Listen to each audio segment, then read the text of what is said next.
अस्सलाम वालेकुम बच्चों, कैसे हैं आप लोग। आज के इस वीडियो लेक्चर में हम अपनी एक्सरसाइज नंबर 2.1 को आगे कंटिन्यू करेंगे। शुरू करने से पहले और आगे बढ़ने से पहले मैं आप लोगों को एक बात बता दूं कि हम जो एक्सरसाइज यहाँ पर कल शुरू किए थे 2.1, उसको मैंने शुरू करने से पहले आप लोगों को 5 टाइप के एंगल्स के बारे में उनकी प्रॉपर्टीज बताया था। याद है ना आप लोगों को। फिर वही बात, अगर अब तक आपने लेक्चर नहीं देखा है तो प्लीज इस लेक्चर को देखने से पहले आप मेरे प्रीवियस वाले लेक्चर को देखिए, तभी आपको ये सारी बातें समझ में आएंगी। ठीक है, ध्यान से, और हाँ, प्रैक्टिस भी करना है। फिर मैंने आपको ये भी कहा था कल के लेक्चर में कि मैं आपको 2.1 का फर्स्ट वाला क्वेश्चन सॉल्व कराऊंगा और उसके ही जैसा मिलता जुलता क्वेश्चन था क्वेश्चन नंबर 5, जिसे मैंने आपको होमवर्क भी दिया था। अब मैंने ये देखा कि बहुत से स्टूडेंट अब तक होमवर्क करके नहीं भेज रहे, और इसलिए मैं आपका क्वेश्चन नंबर 5 जो है, यानी 2.1 का मेन क्वेश्चन नंबर 5 जो है, वो हमारे 2.1 के मेन क्वेश्चन नंबर 1 से मैच करता है। जिसे मैंने होमवर्क दिया था उसे हम यहाँ पे सॉल्व कर लेते हैं। कल कुछ बच्चों ने मुझे होमवर्क भेजा है, आप उस सॉल्यूशन को इस वाले सॉल्यूशन से कंपेयर करके ये भी चेक कर सकते हैं कि आपने जो सॉल्यूशन किया है वो राइट है या रॉन्ग है। ठीक है स्टूडेंट, तो हम यहाँ पर 5th वाला क्वेश्चन सॉल्व कर देते हैं। जिन बच्चों को होमवर्क समझ में नहीं आ रहा था वो यहाँ पर देख सकते हैं। ठीक है, आइए और ज्यादा बातें यहाँ वहां की ना करते हुए डायरेक्टली हम क्वेश्चन नंबर 5 को स्टार्ट करते हैं। हाँ, स्टार्ट करने से पहले मैं आपको कल का एक हल्का सी रिवीजन करा देता हूँ। आपको याद होगा वो 5 टाइप के एंगल। चलो जरा जोर से बोलो तो आप 5 टाइप के एंगल। किसी को नाम याद है?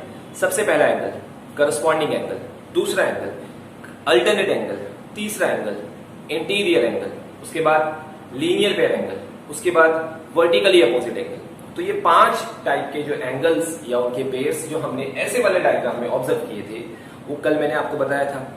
फिर मैंने आपको उनकी प्रॉपर्टीज भी बताया था कि करस्पॉन्डिंग एंगल कॉन्ग्रुएंट कब होंगे, यानी कि जो इंग्लिश का अल्फाबेट एफ के जैसा बनता है। सपोज यहाँ पर अगर आप यहाँ पे देखो इस डायग्राम में, तो एंगल बी आर टी, ये आपको 105 दिख रहा होगा, क्वेश्चन नंबर 5 है। और उसके नीचे एक एंगल आ गया डी टी क्यू। अगर आप इस पूरे बाकी के पार्ट को भूल जाओ और ये सिर्फ एफ वाला डायग्राम देखो, तो एंगल बी आर टी और एंगल डी टी क्यू, ये दोनों करस्पॉन्डिंग एंगल है। अब ये दोनों करस्पॉन्डिंग एंगल कॉन्ग्रुएंट कब होंगे? तो सर उसके लिए एक कंडीशन आपने बताए थे। क्या बताए थे? कि सर लाइंस का पैरेलल होना कंपलसरी है। If line A B and line C D is parallel then corresponding angle are congruent. तो कल मैंने उसे कुछ इस तरह से बताया था कि अगर 2 लाइन पैरेलल है और एक ट्रांसवर्सल है तो बनने वाला करस्पॉन्डिंग एंगल कॉन्ग्रुएंट होता है। फिर एक और प्रॉपर्टी बताया था कि अगर 2 लाइन पैरेलल है और एक ट्रांसवर्सल है तो बनने वाले अल्टरनेट एंगल कॉन्ग्रुएंट होते हैं। तीसरी प्रॉपर्टी बताया था कि अगर 2 लाइन पैरेलल है और एक ट्रांसवर्सल है तो बनने वाला इंटीरियर एंगल सप्लीमेंट्री होता है। सप्लीमेंट्री का मतलब कल बताया था 180, दोनों को प्लस करोगे तो कितना आएगा? 180 आएगा। तो ये 3 जो एंगल मैंने अभी रिपीट किया ये हम कल देख चुके हैं। उनके लिए कंडीशन क्या है कि लाइंस का पैरेलल होना जरूरी है। ठीक है, फिर चौथा एंगल जो था लीनियर पेयर एंगल, उसके लिए पैरेलल होना ऐसा कुछ कंपलसरी नहीं है। फिर क्या करना चाहिए उसके लिए? कुछ नहीं सर, उनकी एक प्रॉपर्टी होती है कि अगर वो लीनियर पेयर एंगल है तो वो भी क्या होते हैं? सप्लीमेंट्री होते हैं। एडजेसेंट एंगल होते हैं, इंग्लिश का अल्फाबेट टी बनाते हैं, उल्टा टी बनाते हैं। उन दोनों को आप प्लस करोगे तो टोटल कितना आता है? 180 आता है। उसके बाद 5वां एंगल था वर्टिकली अपोजिट एंगल, इंग्लिश का अल्फाबेट एक्स के जैसा, बिल्कुल सामने वाला एंगल। ये दोनों की प्रॉपर्टी ये होती है कि vertically opposite angles are congruent. ये एक थ्योरम है जिसे हम प्रूफ भी कर सकते हैं। ये सभी थ्योरम्स हैं, हम इसे प्रूफ कर सकते हैं। आ रही है बात समझ में? तो हमने अब तक थ्योरम्स को प्रूफ नहीं किया, हम सिर्फ क्या देख रहे हैं? उनकी प्रॉपर्टीज को देख रहे हैं। तो वर्टिकली अपोजिट एंगल कॉन्ग्रुएंट होते हैं। इन 5 एंगल्स के बारे में कल के लेक्चर में भी मैंने आपको डिटेल में समझाया था। आज मैंने उसका एक हल्का सी रिवीजन कर दिया हूं और उसी को यूज करके हम अपने सम नंबर 5 को सॉल्व करेंगे। ठीक है, तो आइए स्टार्ट करते हैं। अब आप यहां पे देखेंगे सम नंबर 5। मैं आपको फिर बात याद दिला दूं, मैं आपको दिखूं या नहीं दिखूं, आपको ये चीजें देखनी है जो मैं आपको यहां पर समझा रहा हूं। मेरा दिखना, मैं स्क्रीन से अंदर बाहर होते रहूंगा तो कुछ इतना इंपॉर्टेंट नहीं है। आपको ये सारी चीजें क्लियर समझ में आनी है, ये आपको ध्यान में रखना है। ठीक है, चलिए क्वेश्चन नंबर 5 देखते हैं फटाफट। क्या लिखा हुआ है? Line A B is parallel to line C D. दिख रहा है आपको diagram? Line A B is parallel to line C D. ठीक है, अगर डायग्राम में कुछ अल्फाबेट्स आपको छोटे लग रहे हैं तो आप अपनी टेक्स्ट बुक यूज करो। सिंपल सी बात है, टेक्स्ट बुक सामने लेके बैठो, आसान पड़ेगा। Line A B is parallel to line C D, ये इंफॉर्मेशन हमको गिवन है, पहले से दिया हुआ है। ध्यान से सुनिए, यानी कि जो कंडीशन है ना वो फुलफिल हो रही है। दो लाइन क्या है? पैरेलल है। ठीक है, good. Line A B is parallel to line C D and line P Q is the transversal. ये आपको ऊपर से जो आता हुआ लाइन दिख रहा है पी क्यू, ये इनका क्या है? ट्रांसवर्सल है। समझ में आया? ट्रांसवर्सल। अब क्या? फिफ्थ वाले क्वेश्चन में बिल्कुल वैसा ही है जो फर्स्ट वाला क्वेश्चन था। हमें अगर आप टेक्स्ट बुक चेक करोगे तो एक एंगल दिया हुआ है, one of the angle is 105 degree. The measure of the one of the angle is given, angle B R T. जब मैंने डायग्राम देखा तो मुझे एक एंगल का मेजरमेंट जो दिख रहा है वो नाम है बी आर और टी। अब समझ में आ रहा है एंगल कैसे देखना है? कल मैंने आपको बताया था कि हम जैसे जैसे आगे बढ़ेंगे तो हर बार मैं हाथ रख के मार्कर रख के ये नहीं बताऊंगा वो एंगल यहाँ है। आपको जैसे ही मैंने किसी एंगल का नाम दिया कि angle B R T, angle D T Q, आपको वो एंगल फौरन डायग्राम में ऑब्जर्व करना है। जितनी जल्दी आप डायग्राम समझोगे उतना ही जल्दी आपको ज्योमेट्री समझ में आएगा। क्लियर? तो अगर मैं देखता हूं कि वन ऑफ द एंगल जो है जिसका मेजरमेंट गिवन है वो है बी आर टी, कितना डिग्री? 105। तो उसे मैंने क्वेश्चन में यहां लिख लिया हूं, angle B R T is equal to 105 and we have to find 4 angles, जैसे कल किए थे। कौन से 4 angle? Angle A R T, C T Q, D T Q, P R B. ये चारों एंगल आपको फाइंड आउट करने हैं। ठीक है, क्वेश्चन समझ में आ गया? बिल्कुल पहले वाले के जैसा ही था। आइए स्टार्ट करते हैं। तो सबसे पहले जो आपका क्वेश्चन था उसको देखते हुए हम प्रेजेंटेशन पे ध्यान देंगे। ठीक है ना, कल मैंने आपको कहा था प्रेजेंटेशन को लेकर के। तो हम यहाँ पे स्टार्ट करेंगे इसके नीचे कि मैं इसे सॉल्व करना स्टार्ट कर रहा हूं। ये हो गया सॉल्यूशन। अब जो फर्स्ट वाला एंगल है, एंगल ए आर टी, फौरन ढूंढो उसे डायग्राम में। ए आर टी दिखा सभी को?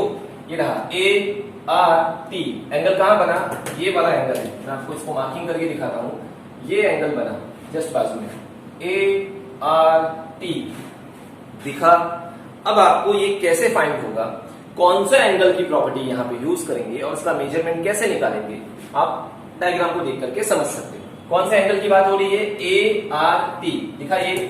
अगर मैं इसका एडजेसेंट एंगल देखूं जो उसके बाजू में जो मेजरमेंट लिखा हुआ है टेक्स्ट बुक में या इस डायग्राम में 105 डिग्री, इसका नाम है बी आर टी। अब आप इमेजिन करो कि कौन सा एंगल दिख रहा है। क्या इंग्लिश का अल्फाबेट एक्स दिखता है? क्या इंग्लिश का अल्फाबेट टी दिखता है, जेड दिखता है, एफ दिखता है, सी दिखता है? कैसे दिखता है?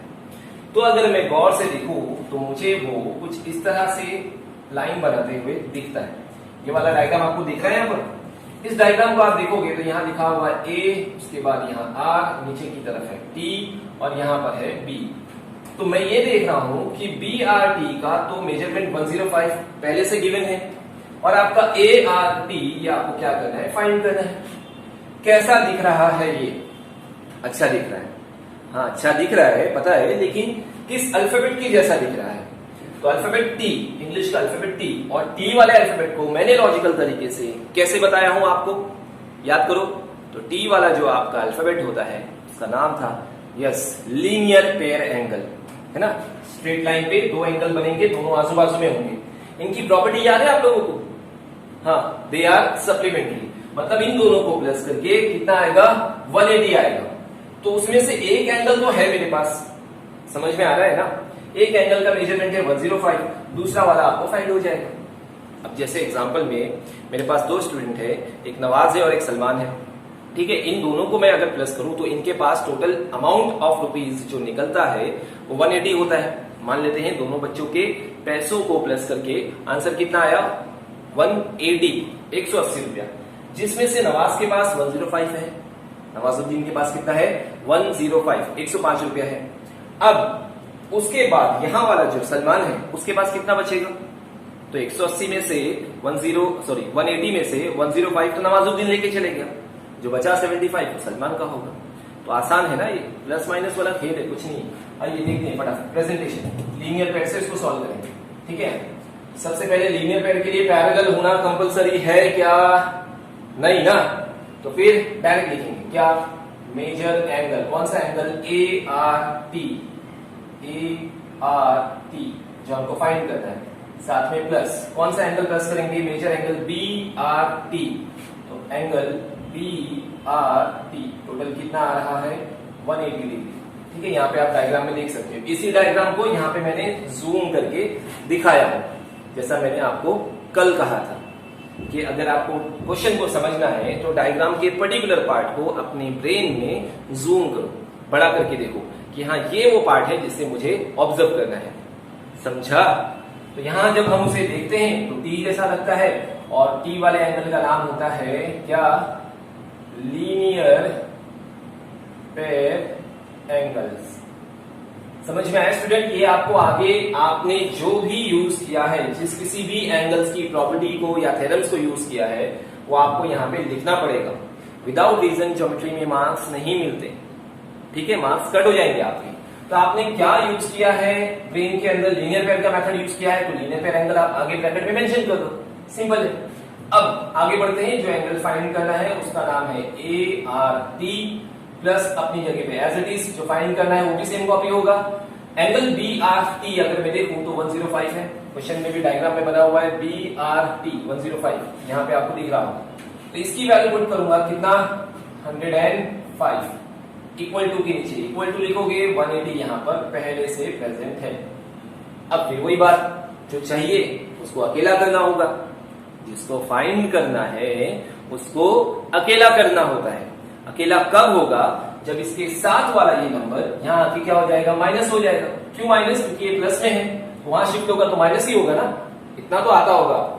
ठीक है, तो अब आगे बढ़ते हैं। जो चीज फाइंड करना है उस एंगल का नाम है A R T is equal to के नीचे इज इक्वल टू 180 यहाँ पर पहले से प्रेजेंट है, वो लिख लो, प्लस 105 यहाँ पर आके क्या होगा? माइनस 105। कितना समझा? उसके बाद आ जाते हैं, ये एंगल थोड़ा मैंने कल बताया था, आप इक्वल टू के करीब लिख लो, A R T is equal to के नीचे इज इक्वल टू 180 में से 105 माइनस करो, कितना बचेगा? 75। तो आपका फर्स्ट वाला एंगल का मेजरमेंट कितना आया? 75 डिग्री। समझा? आसान है ना? ठीक है, सिंपल है। तो जिन बच्चों ने होमवर्क नहीं किए हैं वो उनकी लापरवाही है। यहां रुक करके थोड़ा मैं आपसे बात करना चाहूंगा। लापरवाही इसलिए कह रहा हूं क्योंकि वो ये समझते हैं, छोटे बच्चे हैं, उनका दिमाग काम नहीं कर रहा है, वो ये समझते हैं कि हम इसको सिर्फ देख लेंगे और हम बहुत बड़े स्कॉलर बन गए, हमको सब आ गया। ऐसा नहीं होता। जब तक आप चीजों की प्रैक्टिस नहीं करोगे आपको कुछ भी नहीं आएगा, आप भूल जाओगे। ठीक है, हमको 4 दिन पहले क्या खाए थे अपने मॉर्निंग में, आफ्टरनून में, वो हमको याद नहीं रहता। तो ये एंगल्स के बारे में जो आप लोगों के लिए कुछ नया है और कुछ पुराना है, उसको कैसे याद रखोगे? बिना प्रैक्टिस के आपको थोड़ी आएगा। आप ना होमवर्क कर रहे हो, आप ना प्रैक्टिस कर रहे हो, आप ना नोट्स के थ्रू आंसर्स याद कर रहे हो, ना साइंस पढ़ रहे हो, ना ज्योग्राफी है, ना हिस्ट्री है, ना मराठी के आंसर्स हैं। बहुत से बच्चे ऑनलाइन क्लासेस का फायदा उठा रहे हैं, पेरेंट्स के थ्रू उन्हें मोबाइल फोन मिल गया है। ठीक है, वो उस मोबाइल फोन और अपनी पेरेंट्स की मेहनत की कमाई को वेस्ट कर रहे हैं। वैसे मैं ये सब बातें नहीं करना चाहता था, लेकिन जब जब मेरी किसी भी पेरेंट्स से बात होती है तो यही देखने में मिलता है कि बहुत से स्टूडेंट वो अपना टाइम वेस्ट कर रहे हैं इस पैंडेमिक सिचुएशन में, जहां पर लोगों के काम काज सब बंद पड़े हुए, पैसे की कोई किसी भी तरह से इनकम नहीं दिख रही है। उस कंडीशन में भी आपके पेरेंट्स आपके सपोर्ट में रहते हैं। वो आपकी फीस पे करने को तैयार हैं, वो आपके लिए नोट्स लेकर के आएंगे, वो आपके लिए मोबाइल फोन लेकर के आते हैं। इसी सिचुएशन में मैंने देखा हूं कि पेरेंट्स ने अपने बच्चों को ऑनलाइन क्लासेस के लिए अच्छे से अच्छा, महंगे से महंगा फोन दिला रहे हैं। रिसेंटली अपने ही क्लास के कई सारे एग्जांपल्स हैं, 5-6 बच्चे ऐसे जिनके हाथ में मैंने न्यू फोन देखा इस सिचुएशन में, 17,000 20,000 के फोन्स, जहां उनके पास इनकम नहीं है, वो अपने बच्चों के लिए किसी तरह से अरेंज कर रहे हैं। और ऐसे नहीं कि वो पेरेंट्स बहुत ज्यादा हाई प्रोफाइल है, बहुत ज्यादा उनके पास पहले से ऐसा अमाउंट है ना। मैं सभी को कुछ हद तक पर्सनली जानता हूं, इसलिए मैं ये बातें आपको बता रहा हूं। छोटे हो लेकिन इतने छोटे नहीं कि बातों को समझ ना सको, इसलिए प्लीज अपने पेरेंट्स की रिस्पेक्ट करिए, उनके एफर्ट्स की रिस्पेक्ट करिए, और इन रिटर्न जो तुमसे थोड़ा बहुत चाहते हैं पढ़ाई को लेकर के उसे पूरा करिए। अब नहीं करेंगे तो कब करेंगे? अब आप बड़े हो रहे हो, बातों को समझिए, है ना। तो चलिए, मैं थोड़ा सी लेक्चर को आउट ऑफ द ट्रैक लेके जा रहा था, लेकिन क्या होता है कि आप छोटे हो, आप अपने पेरेंट्स की बातों को इतना ध्यान से सुनते नहीं हो, और कभी कभार ये होता है कि आपको समझाना जरूरी हो जाता है। वैसे तो आप हमारी बातों को भी नहीं सुनते हो, लेकिन फिर भी हम हिम्मत हारने वालों में से नहीं है। ना आपके पेरेंट्स हिम्मत हारेंगे, ना हम हिम्मत हारेंगे। आपको लाइन पे लाना हमारा काम है। तो जो बच्चे इस टाइम को गलत यूज में ला रहे हैं, तो प्लीज प्लीज और प्लीज रिक्वेस्ट है, प्यार से बोल रहा हूं, वो चीजों को सिस्टमेटिक तरीके से अपना टाइम टेबल बनाए और सिस्टमेटिक तरीके से क्या करे, उसे स्टडीज करना स्टार्ट करें। फिलहाल आपके पेरेंट्स की यही डिमांड है ना। नहीं तो फिर क्या होगा कि हम दूसरे तरीके अपनाएंगे, फिर किसी ना किसी तरीके से जब कभी ऑफलाइन क्लास खुलेगी तो फिर आप जानते हैं कि थोड़ी सी स्ट्रिक्टनेस आपके ऊपर ज्यादा हो जाएगी, बर्डन ज्यादा हो जाएगा, आप उस वक्त परेशान होंगे। तो क्यों ना पहले की परेशानी को देखते हुए हम आज के टाइम पे उसको थोड़ा आसान बना लें, ठीक है। ये आप लोगों के लिए एक सजेशन था और इस सजेशन को आप जरूर फॉलो करें, ठीक है। चलिए सम पे वापस आऊं, है ना, ज्यादा बातें हो जाएंगी नहीं तो ये रहा हमारा फर्स्ट वाला एंगल ART कंप्लीट। आओ वापस सम पे आओ, यानी अपना जो दिमाग है, जो आप सुने हो, इसको थोड़ा साइड में उन बातों को निकालिए, फिर से सम पे कॉन्सेंट्रेट करो। दूसरा वाला एंगल फाइंड करना है CTQ फॉरन। जैसे ही एंगल का नाम आया, कहां देखना है, डायग्राम में देखो CTQ दिखा सभी को, नाम बोलो CTQ। ये रहा C, फिर यहां जाओगे T की तरफ, नीचे आओगे Q की तरफ। ये वाला एंगल, ये ऐसा दिख रहा है, ठीक है। अब ये एंगल आपको फाइंड करना है, मार्किंग कर रहा हूं इसका, ये वाला एंगल फाइंड करना है, ठीक है, CTQ। अब अगर हम देखें तो ये एंगल मुझे कैसे मिलेगा, इसके बाजू में किसी एंगल का मेजरमेंट है, नहीं है, यहां पर है, नहीं है, ये वाला है, नहीं है, यहां तीनों एंगल का मेजरमेंट नहीं है। लेकिन मैं अगर देखूं कि CTQ किसी दूसरे एंगल का करस्पॉन्डिंग एंगल है, ध्यान से अगर देखो तो डायग्राम में, मैं उसको डायग्राम यहां बनाने की कोशिश कर रहा हूं। CTQ वाला एंगल अगर मैं उसको गौर से देखूं तो वो मुझे कुछ इस तरह से दिखेगा। यहां लिखा हुआ है C, यहां T और यहां नीचे Q। तो ये इंग्लिश का अल्फाबेट उल्टा F लग रहा है, या चलो इंग्लिश का नंबर 7 जैसा दिख रहा है। 7 मैंने आपको F और 7 ये सारी चीजें समझाया हूं। तो इसको गौर से देखो, CTQ ये वाला एंगल आपको फाइंड आउट करना है, और ART इन दोनों एंगल में क्या रिलेशन दिख रहा है, they are corresponding angle. Angle ART and angle CTQ, ये क्या है, दोनों भी करस्पॉन्डिंग एंगल है ना। फिर मैंने आप लोगों के लिए उस पर्टिकुलर पार्ट को जिसे मुझे देखना था वो जूम करके यहां बनाया हूं, है ना, ताकि आप आसानी से समझ सको। डायग्राम में से उस पार्ट को निकाल के देखो। अभी नए नए क्वेश्चन है, इसलिए मैं यहाँ हर डायग्राम के पार्ट को बना के दिखा रहा हूं। जब आप आसानी से समझ जाओगे तो ये आपको बनाने के या मुझे भी एक्स्ट्रा पार्ट में डायग्राम दिखाने की जरूरत नहीं पड़ेगी। एक बार सीख जाओगे ना तो हम उसी डायग्राम में सम सॉल्व कर सकते हैं। ये देखो ART और उसका करस्पॉन्डिंग एंगल CTQ। यहाँ पे ART ये जो है, जो अभी अभी ये फाइंड हुआ है, ये लाइन के नीचे बन रहा है ना, इस वाली लाइन के, जो ऊपर से लाइन जा रही है ये भी इसके नीचे बना है, तो उसका करस्पॉन्डिंग भी लाइन के नीचे बनना चाहिए। ये जो CD लाइन है उसके नीचे बन रहा है CTQ। तो दे आर करस्पॉन्डिंग एंगल और नॉट, है या नहीं है, पहले तो ये डिसाइड करो। हाँ बोलो, है ना, ठीक है। अगर वो करस्पॉन्डिंग एंगल है तो देखते हैं कि उनकी प्रॉपर्टीज यहां मैच होती है या नहीं। क्या, कौन सी प्रॉपर्टी, कौन सा थ्योरम था कि अगर दो लाइन पैरेलल है और एक ट्रांसवर्सल है तो ऐसे टाइम पे बनने वाले करस्पॉन्डिंग एंगल कॉन्ग्रेंट होते हैं। समझ में आई बात, क्या होते हैं, कॉन्ग्रेंट होते हैं, ठीक है। चलिए तो यहां पर देखते हैं CTQ कैसे फाइंड होगा। आइए स्टार्ट करते हैं। CTQ जो फाइंड करना है वो हमने यहाँ पे देख लिया कि नीचे की तरफ है और वो इसका ART का करस्पॉन्डिंग एंगल है। अब करस्पॉन्डिंग एंगल के लिए क्या कंडीशन है स्टूडेंट, दो लाइंस का पैरेलल होना। तो उस वाले एंगल को मैं यहाँ नीचे की तरफ प्रेजेंट कर रहा हूं। आपको पहले कंडीशन दिखानी पड़ेगी, दो लाइन पैरेलल है और एक ट्रांसवर्सल है, जिसमें कंडीशन यूज हो रही है उसमें आपको यहाँ पे दिखाना पड़ेगा। समझ में आ रही है बात, तो कैसे मेंशन करेंगे, ध्यान से देखो। कौन सी लाइन पैरेलल है, तो कंडीशन अगर आप डायग्राम में देखोगे तो यहाँ लिखा हुआ भी है line AB is parallel to line CD। तो आपका जो सेकंड वाला पार्ट है, सबसे पहले आप लिखोगे सिंस में आप मेंशन करोगे line AB is parallel to किसको, लाइन CD। हो गया, कंडीशन यही है ना भाई, दो लाइन पैरेलल होना चाहिए और एक ट्रांसवर्सल होना चाहिए, तब इनके थ्रू बनने वाला करस्पॉन्डिंग एंगल कॉन्ग्रुएंट होता है। तो ये दोनों लाइन पैरेलल है, ए बी और सी डी, पी क्यू उनका ट्रांसवर्सल है, तो यहां मैंने पैरेलल लिख दिया।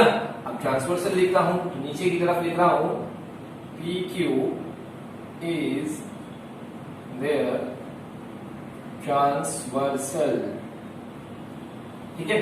Line A B is parallel to line C D, P Q is their transversal, ठीक है। जिन बच्चों को नहीं दिख रहा है तो प्लीज वो जरा टेक्स्ट बुक को यूज करें। ए बी और सी डी पैरेलल है, पी क्यू उनका ट्रांसवर्सल। क्या कंडीशन पूरी हो रही है? यस सर, कंडीशन पूरी हो रही है। सिंस का मतलब मैंने यहाँ बता दिया कि ये पहले से है, नहीं तो यहाँ पे हम गिवन भी लिख सकते हैं ब्रैकेट में, है ना, कि ये चीजें हमको पहले से दी गई है, तो ब्रैकेट में क्या लिखते हैं? गिवन। अब चलो कंडीशन पूरी हो गई तो क्या यूज कर सकते हैं? करस्पॉन्डिंग एंगल ना। तो करस्पॉन्डिंग एंगल क्या है?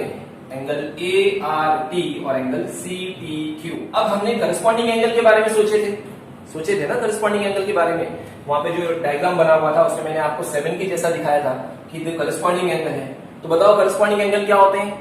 कॉन्ग्रुएंट होते हैं ना। तो यहां पर हम उसको कॉन्ग्रुएंट दिखाएंगे। कौन कौन से एंगल थे वो? एंगल ए आर टी और angle C T Q congruent. तो जो हमको फाइंड करना है angle C T Q congruent होगा किसको? एंगल ए आर टी को। दिखाइए, समझ में आ रहा है? करस्पॉन्डिंग एंगल क्या होता है? कॉन्ग्रुएंट होता है। अब मुझे जो फाइंड आउट करना था कौन सा? C T Q. As it is congruent की साइन इज इक्वल टू में कब चेंज होगी? जब हम इसकी वैल्यू पुट करेंगे, है ना। कल मैंने आपको समझाया था। तो ए आर टी की वैल्यू कितनी है? 75 डिग्री। और ये रहा आपका एंगल सी टी क्यू। ये हो गया आपका करस्पॉन्डिंग एंगल की प्रॉपर्टी यूज करके दूसरा वाला है। दूसरा वाला एंगल भी आपने फाइंड कर लिया। फर्स्ट वाला पार्ट, सेकेंड पार्ट, है ना, आसान। अब आगे बढ़ते हैं और तीसरे एंगल की तरफ देखते हैं। तीसरा एंगल क्या नाम है? D T Q. कहा है वो डी टी क्यू? पहले तो डायग्राम में देखो, ये रहा डी टी क्यू। अब मैं ध्यान से डायग्राम को देखूं तो सी टी क्यू इस तरफ है और डी टी क्यू इस तरफ है। ऊपर वाले पार्ट को आप भूल जाओ तो फौरन आपको ऐसा दिख रहा होगा इंग्लिश का अल्फाबेट टी, और टी वाले को हम क्या बोलते हैं? Linear pair angle. सही ना। इधर पे सी है, यहाँ टी है, यहाँ क्यू है, इधर पे डी टी क्यू। आपको फाइंड आउट कौन सा करना है? डी टी क्यू फाइंड करना है। ये तीसरा एंगल फाइंड करना है। आपके पास सी टी क्यू का आंसर है ना सर? अभी अभी तो आया आंसर। कितना डिग्री? 75 डिग्री। तो यहाँ पे आपको 75 है, ये वाला आपको डायरेक्ट मिल जाएगा। आप लीनियर पेयर से भी कर सकते हो, आप चाहो तो दूसरा मेथड भी यूज कर सकते हो। ये देखो बी आर टी और डी टी क्यू, ये दोनों इंग्लिश का अल्फाबेट एफ बना रहे मिलके, ये करस्पॉन्डिंग एंगल से भी सॉल्व हो सकता है, जो आपकी चॉइस। किसी बच्चे ने अगर करस्पॉन्डिंग एंगल से किया कुछ ऐसा वाला, तब भी वो 100% राइट है, और अगर किसी बच्चे ने उसको लीनियर पेयर से किया तब भी वो राइट है। तो जो आपको इजी लग रहा है वो कर सकते हो। यहाँ मैं लीनियर पेयर करा देता हूँ, है ना, 4 लाइन में। करस्पॉन्डिंग में भी 4 ही लाइन यूज होती है, ये सब कंडीशन लिखनी पड़ती है। तो जो आपको इजी लग रहा है वो आप सॉल्व कर सकते हैं। चलिए, इसके बाद मैं तीसरा वाला पार्ट जो है डी टी क्यू, वो यहाँ सॉल्व कर रहा हूँ। मैं लीनियर पेयर से करूंगा, इसलिए डायरेक्टली एंगल कौन सा चाहिए मुझे? एंगल सी टी क्यू, ये वाला लिखाओ सी टी क्यू, यहाँ देख सकते हो। साथ में लीनियर पेयर क्या होता है? दोनों को प्लस करके 180 आता है ना। D T Q, angle D T Q, दोनों को प्लस किया, टोटल कितना आएगा? 180 डिग्री। रीजन क्या लिखोगे? बोलो। लीनियर पेयर एंगल, रीजन लिखना कंपलसरी है। अब आ जाते हैं सी टी क्यू का आंसर है हमारे पास, ये रहा। अभी अभी एकदम फ्रेश आया है। कितना डिग्री है? 75 डिग्री, प्लस का प्लस। डी टी क्यू कितना डिग्री है? नहीं सर, यही तो अपने को फाइंड करना है। तो जो फाइंड करना है उसको नीचे लिखेंगे, इज इक्वल टू के नीचे इज इक्वल टू 180 अपनी जगह पर। समझ में आ रहा है ना? अब जो सिमिलर टाइम के है ना, वहां थोड़ा हम स्पीड में चलेंगे। कितना रुक रुक के बताएंगे तो उतना आपको थोड़ा बोर होगा, क्योंकि एक ही जैसे पार्ट है। तो एक बार देख लिए, 2 बार देख लिए, 4 बार देख लिए, अब थोड़ा फटाफट भी चलो, है ना। तो क्या हो जाएगा? पहले इसे रफ कर देता हूं मैं डायग्राम को, जो हमने अपने दिमाग में जूम किए थे ना, जूम करके देख लिया और हटा दो उसको। अब जो चाहिए कौन सा? डी टी क्यू, उसको अकेला होना चाहिए। अकेला होने के लिए इसके साथ वाला नंबर इज इक्वल टू के उस तरफ जाएगा। ये प्लस 75 है, तो वहां जाके क्या होगा -75, इक्वल टू के नीचे इक्वल टू 180 के नीचे 180 माइनस 75, 180 माइनस 75 कितना आएगा 105। कौन सा एंगल DTQ, ये रहा आपका तीसरा वाला एंगल DTQ 105। चलो जल्दी से देखते हैं चौथा वाला एंगल PRB, किधर है PRB, PRB ये रहा ऊपर PRB, ये दिख रहा ऊपर की तरफ यहां पर। अब इसको भी फाइंड करने के दो तरीके हैं, ध्यान से देखो। PRB अगर मैं डायग्राम को ऑब्जर्व करो आप लोग, PRB अगर मुझे इसको फाइंड करना है तो मैं इस 105 वाले के साथ इसको लीनियर पेयर बना सकता हूं। इस तरफ T लग रहा होगा, यहां डायग्राम समझाता हूं, ऐसा T लग रहा होगा। अब आप बोलेंगे सर ऐसा T कैसा होता है, तो जो आपका T है ना उसको थोड़ा सा ऐसे क्रॉस कर दो ना, नॉर्मली T हम ऐसे बनाते हैं। अब इसको घुमा दो, ये वाली लाइन को इधर ले लो, ऐसे कर दो, ये घुमा के ऐसा कर दो तो आपको ये T दिखेगा। तो यहां पर 105 तो है और ये वाला आपको फाइंड करना है, तो दोनों को प्लस करके 180 आएगा और इसका आंसर 75 हो जाएगा। तो हम इसको लीनियर पेयर से भी कर सकते हैं जैसा यहाँ किए थे, लेकिन इस क्वेश्चन में मैंने लीनियर पेयर 2 बार यूज कर चुका हूं, तो कुछ और सोचते हैं, नया सोचते हैं।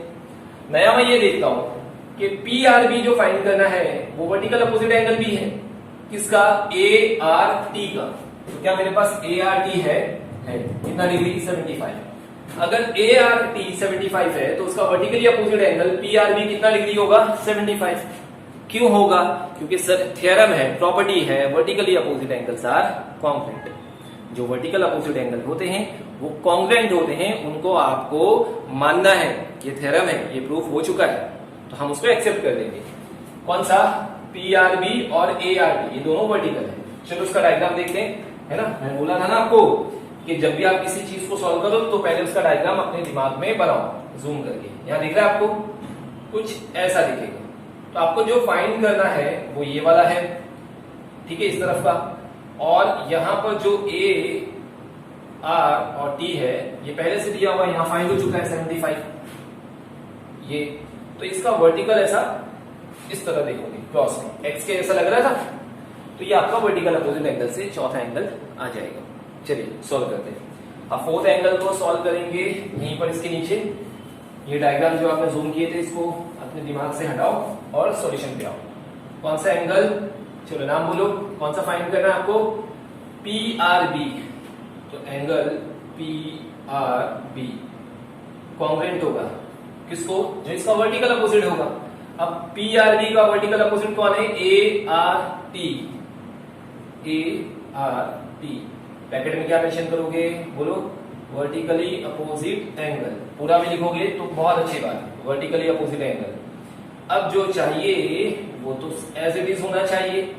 PRB आपको फाइंड आउट करना है, सेम रहेगा, कॉन्ग्रुएंट की साइन इज इक्वल टू में चेंज हो जाएगी और ART का वैल्यू यहां से उठा करके यहां पुट कर दोगे, कितना आएगा 75।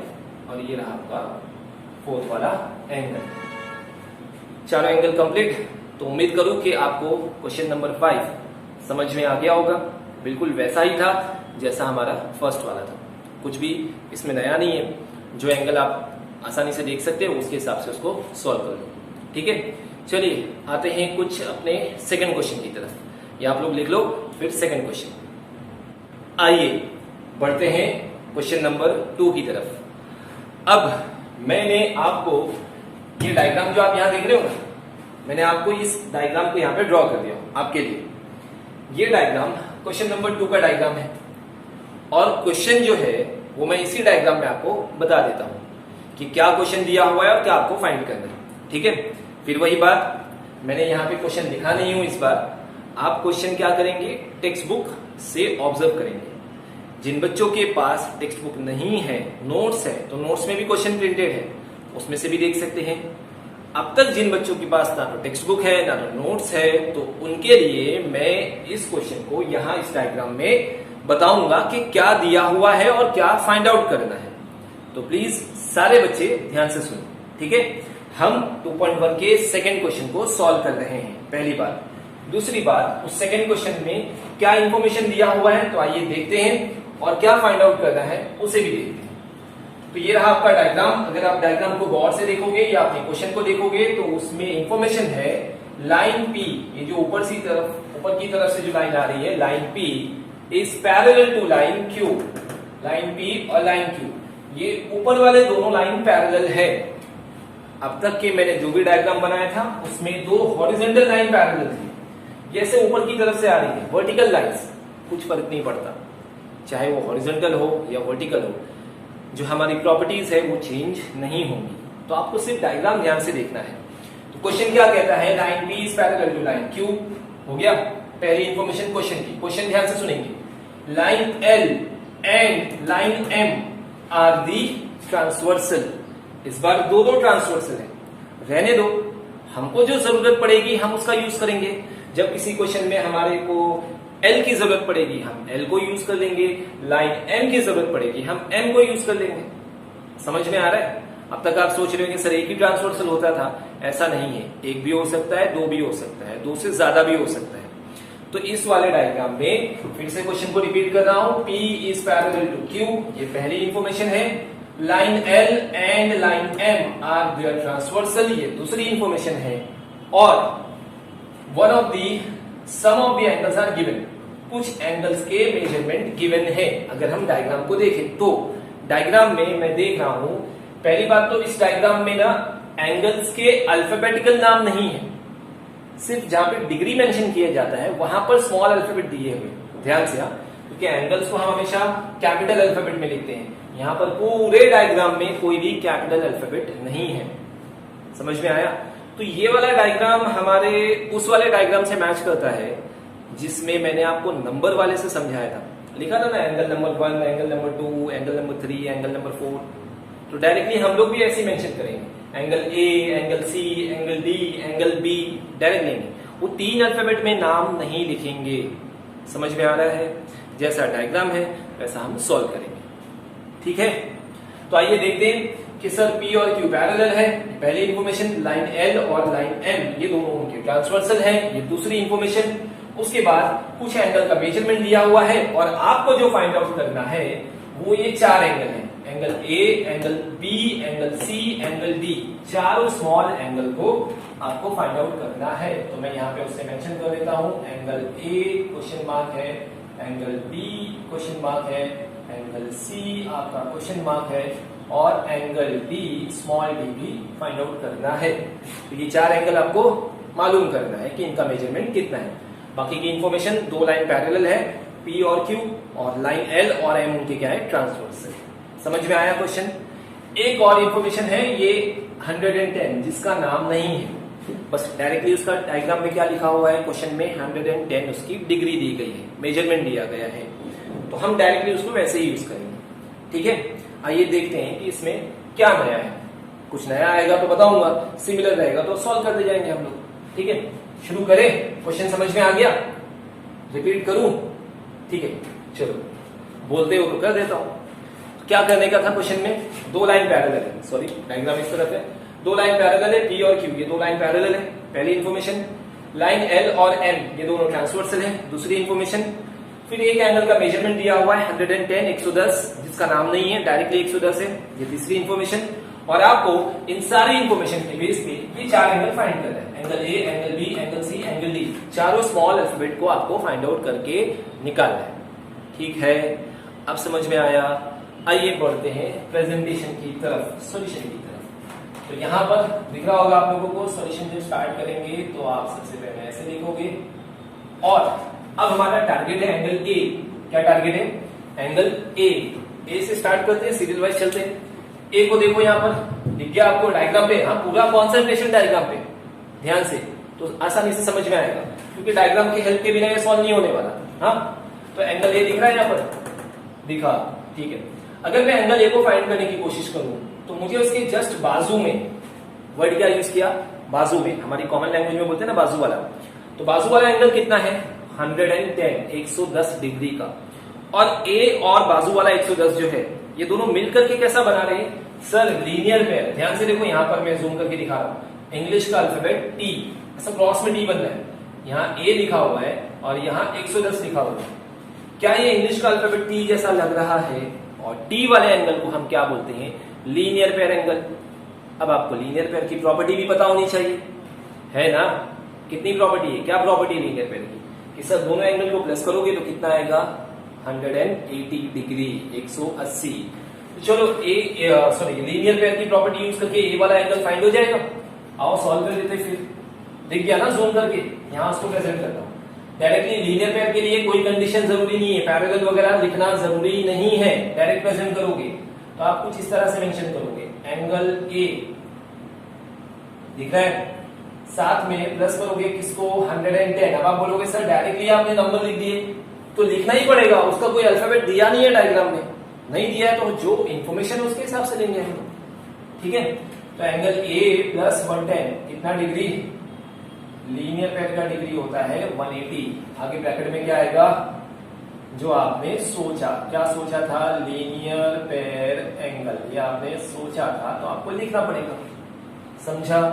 अब जो फाइंड करना है उसको अकेला करो, इज इक्वल टू 180 के नीचे 180 प्लस 110 यहाँ के माइनस हो जाएगा, 110 माइनस हो गया।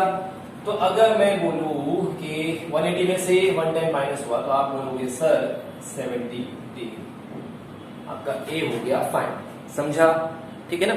जल्दी से देखते हैं दूसरा वाला क्वेश्चन, जो आसान है उस पर इतना रुकेंगे नहीं। सेकंड वाला क्वेश्चन यानी कि एंगल बी।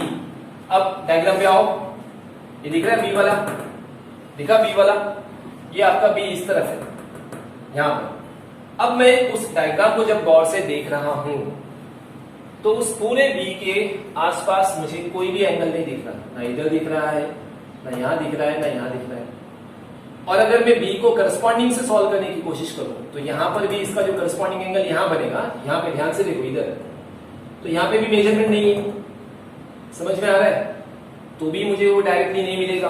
यानी बी को फाइंड करने में थोड़ा काम बढ़ गया। आप देखेंगे कि इसे कैसे फाइंड कर सकते हैं, आसान है, कई सारे तरीके, वर्टिकल से दिखा दो, उसके बाद करस्पॉन्डिंग से दिखा दो। एक तरीका ये जो मैं सोच रहा हूं कि ए तो मिल चुका है ना 70, ए से इधर पे वर्टिकल दिखा दो 70 आ जाएगा। वर्टिकल अपोजिट एंगल्स क्या होते हैं, कॉन्ग्रुएंट, तो ए 70 है तो इसके सामने वाला ये क्या हो जाएगा 70, फिर ये दोनों लाइन पैरेलल है तो ये करस्पॉन्डिंग से बी का आंसर भी 70 मिल जाएगा। एक ये तरीका है। दूसरा अगर हम देखें तो यहां से ए दिख रहा है आपको, ये ए और यहां पर एक एंगल का नाम नहीं है, यहां पर करस्पॉन्डिंग एंगल ए को दिखा दो, यहां जो एंगल है ना इस तरफ जो बनेगा, चलो उसका नाम ले लेते हैं एंगल ई, मैं लिख दूंगा एंगल ई, तो यहां पे लिख भी देते हैं, चलो ये वाला दिख रहा है आपको एंगल ई, टेक्स्ट बुक में नहीं है, ये मैंने सिर्फ आपको समझाने के लिए दिया हुआ, आप चाहो तो वहां पे डायग्राम में लिख सकते हो, इसे मैं यहां मेंशन कर दूंगा। अगर मैं गौर से देखूं एंगल ए और एंगल ई ये दोनों करस्पॉन्डिंग दिखते हैं। अब आप बोलोगे सर कैसे दिख रहा है, तो यहां पर आपको ध्यान से देखने की जरूरत है। देखो चलो ये एक लाइन आ रही है ऊपर से ऐसे, ठीक है। अब यहां पे लिखा हुआ है एंगल ई, मैं जरा इसको हटा देता हूं। अब आप देखो क्या ये इंग्लिश का अल्फाबेट एफ के जैसा लग रहा है। आप बोलोगे सर एफ तो ऐसा बनता है सीधा सीधा, मानता हूं, इसको ना घुमा दो ना ऐसे, इमेजिनेशन में आपको घुमा के देखो तो ये दिख रहा होगा आपको एफ के ऐसा टेढ़ा करके देखो, समझ में आ रहा है ये चीज, जो इसके दोनों आंसर है इसको ऐसे नीचे की तरफ कर दो तो ऐसा लिखेगा, ये ऐसा है, तो इसको जब घुमाओगे नीचे की तरफ लाओगे दोनों तो ये ऐसे आ जाएंगे, लग रहा है ना एफ के जैसा, है वो एफ के जैसा। तो मैंने क्या किया, यहाँ पर जो ई नहीं था उसे लिख लिया और ए और ई को करस्पॉन्डिंग दिखा दिया, क्योंकि ये दोनों लाइन, ये जो ऊपर से लाइन आ रही है ना, ये दोनों लाइन पैरेलल है, पी और क्यू हमको क्वेश्चन में दिया हुआ है। तो लाइन पी और क्यू पैरेलल है, ये दोनों करस्पॉन्डिंग एंगल होंगे। अब अगर लाइन पैरेलल है तो बनने वाले करस्पॉन्डिंग एंगल कॉन्ग्रुएंट होते हैं। तो ए का आंसर कितना डिग्री 70, तो ई का आंसर कितना आ जाएगा 70, समझा। अब अगर ई 70 है तो उसके सामने ऐसे क्रॉस में जाके वर्टिकल देखोगे तो ई के इधर सामने वर्टिकल में क्या रहेगा बी, वो भी 70, क्योंकि वर्टिकल अपोजिट एंगल कॉन्ग्रुएंट होता है। तो हम यहां भी कर सकते हैं ये वाला मेथड जो मैंने आपको समझाया, और भी एक मेथड है जो पहले बताया था। तो चलो ये अभी डायग्राम बना के समझाया, इससे सॉल्व कर लेते हैं, ठीक है, समझ में आया। तो बी को फाइंड करने के लिए सबसे पहले हम यहां पे लिखेंगे एंगल ई और उसको यहां मेंशन करेंगे। चलिए प्रेजेंटेशन देखो, assume that angle E is vertically opposite angle of angle B, ठीक है, या consider angle E, ऐसे भी लिख सकते हो consider angle E in the diagram, यानी एंगल ई को हमने कंसीडर कर लिया। चलो यहाँ पे हम मेंशन करते हैं उसको कुछ इस तरह से,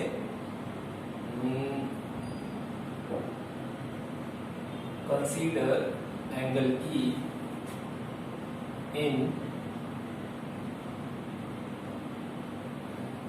डायग्राम, यानी कि डायग्राम के अंदर हमने एंगल ई को कंसीडर किए as shown in the diagram, जैसा मैंने आपको डायग्राम में दिखाया।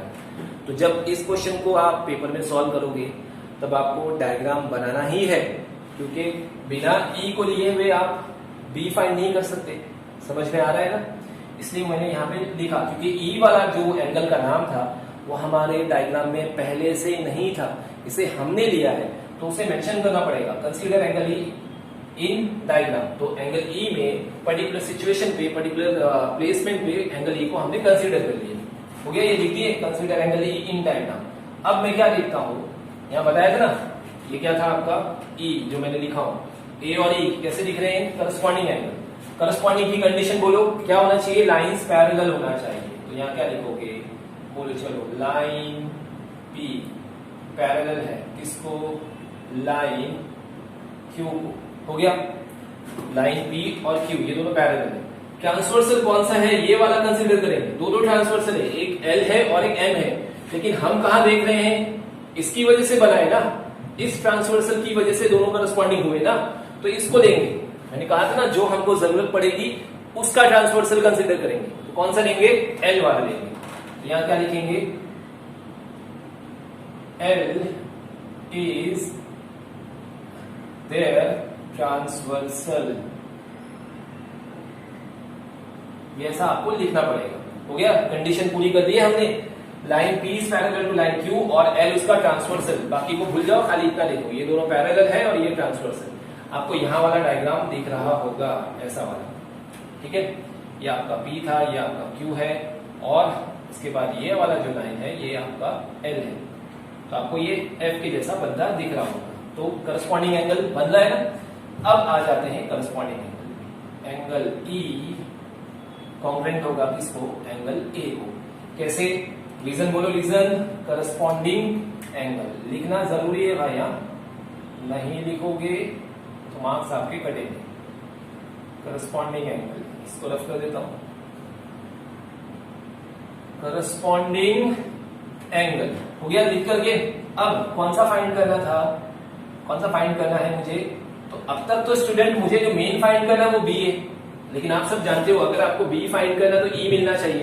तो ई यहां से मिल जाएगा ना, ये रहा एंगल ई। कॉन्ग्रुएंट की साइन इज इक्वल टू में एंगल ए का आंसर यहां से उठाओ, कितना आया? 70। तो ये आपका फाइंड हो गया एंगल ई, मिल गया। हमारा सेकंड वाला एंगल अब तक नहीं आया। कौन सा आया? ई, ये जो हमने एकदम फ्रेश लिए थे, ठीक है। अब ई से सेकंड एंगल मिल जाएगा बी। क्यों? क्योंकि दोनों क्या है? ऐसे वर्टिकली अपोजिट दिख रहा है ना आपको। ई और बी क्या है? दोनों वर्टिकली अपोजिट एंगल। ध्यान से देखिए, एंगल ई और एंगल बी ऐसे एक्स के ऐसा बना रहे हैं, तो हुए ना वर्टिकली अपोजिट एंगल। तो अब वर्टिकली अपोजिट एंगल की प्रॉपर्टी क्या है? बोलो तो सब लोग, जोर से बोलो यार। वर्टिकली अपोजिट एंगल की प्रॉपर्टीज क्या है? Sir, vertically opposite angles are congruent. तो आइए इसी के नीचे कंसीडर करके उसको एक लाइन का गैप दोगे और इसी के नीचे लिखेंगे कौन सा फाइंड करना है आपको? Angle B. Therefore angle B congruent होगा किसको? एंगल ई को। ब्रैकेट में वर्टिकली अपोजिट एंगल हो गया। अब आपको बी फाइंड करना है, एज इट इज लिखो, कॉन्ग्रुएंट की साइन इज इक्वल टू में ई का आंसर 70 डिग्री। ये रहा आपका दूसरा वाला एंगल बी, फाइंड हो गया, ये खत्म। तो समझ में आया बी को कैसे फाइंड किया है ना? थोड़ा घुमा के था, डायरेक्टली नहीं आया। बी को फाइंड करने के लिए हमने यहाँ पर ई वाला एंगल फाइंड किया, और ई तो था ही नहीं डायग्राम में, तो ई को कंसीडर करें हमने, और वहां लिखा मैंने consider angle E in diagram in particular place. तो जो पर्टिकुलर प्लेस है जहां पे मुझे लेना था वहां मैंने इसको कंसीडर कर लिया। ई और ए को मैंने करस्पॉन्डिंग दिखाया है ना, यहाँ पे समझाया ना। फिर करस्पॉन्डिंग से मैंने ई फाइंड किया। करस्पॉन्डिंग एंगल क्या होता है? कॉन्ग्रुएंट होता है, ई मिल गया। फिर ई और बी दोनों वर्टिकल है, तो उससे आंसर आ गया अपना।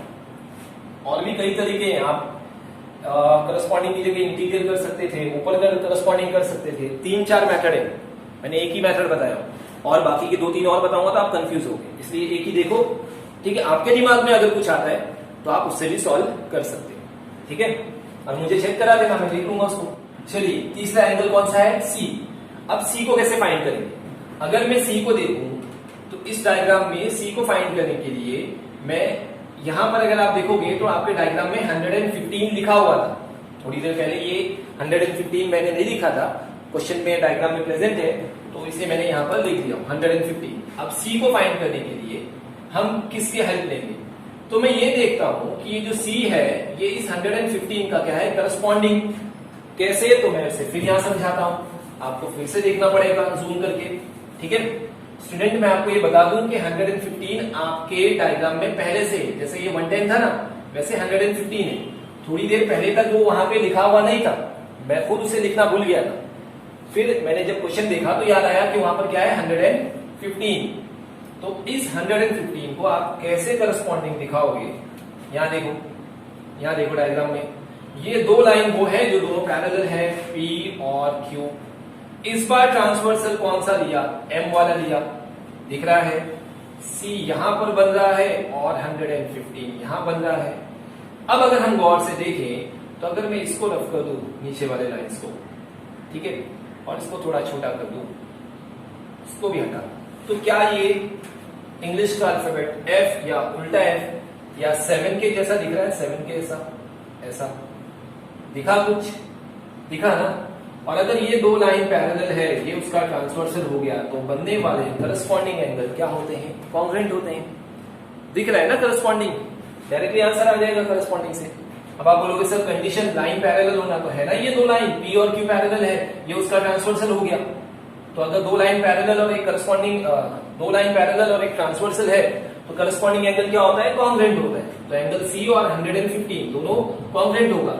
अब ये 115 है तो C का मेजरमेंट कितना होगा? 115। समझ में आया आप लोगों को? समझा ये डायग्राम करस्पॉन्डिंग एंगल का कैसे देखना है?